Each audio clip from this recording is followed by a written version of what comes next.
The story of the Russian sleep experiment. In the late 1940s, Soviet scientists conducted a gruesome psychological experiment in a secret underground facility.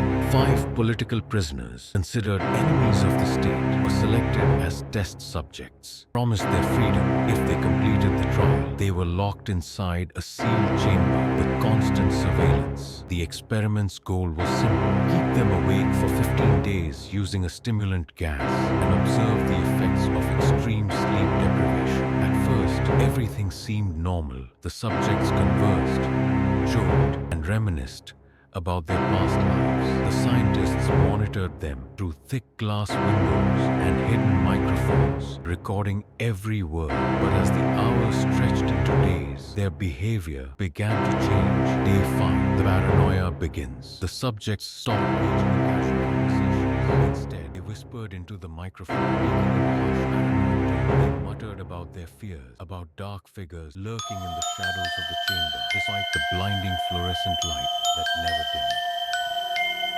By the 5th day, they grew hostile, accusing each other of betrayal. One began pacing endlessly, another sat in a corner, mumbling nonsense. Food was untouched. The only nourishment they sought was the gas itself. Day 9, the screaming. Suddenly, one of the subjects started screaming. The others didn't react. He screamed so hard that his vocal cords tore, leaving him in a silent, gasping horror. Then, another man followed, laughing hysterically until his voice gave out. Then, silence. They stopped responding to the researchers altogether. The scientists, unnerved, checked the microphones, but they were still working. The chamber was silent, but their monitor showed 5 heartbeats still active. Day 15, the chamber is opened. Fearing the worst, the researchers decided to open the chamber. They expected the subjects to be unresponsive or possibly dead. What they found instead was worse than any nightmare. One of the prisoners lay dead, ripped open from the inside. His organs and flesh had been carefully removed and arranged on the floor like ritual markings. The others sat eerily still, their faces twisted into grotesque smiles, their eyes wild and empty. They had mutilated themselves, tearing out chunks of their own flesh, ripping away muscle and skin. One man had dug his own intestines out and stuffed them into a drain.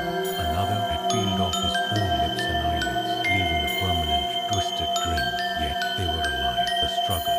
When the soldiers moved in to remove them, the prisoners fought back with inhuman strength. One tore through a soldier's throat with his teeth. They screamed, "Keep us awake," as they were restrained. The last surviving subject, bleeding out and strapped to a medical table, looked into the doctor's eyes. With a chilling, broken whisper, he spoke. "We are you, begging to be free at every moment in your deepest, darkest mind." Then he flatlined. The cover-up. The Soviet government erased all records of the experiment. The facility was shut down, and all involved were sworn to secrecy. But whispers of the experiment leaked into the world. Some believe the gas awoke something primordial within the subjects, something buried deep in the human mind. Others claim the experiment never ended. Some say it is still happening.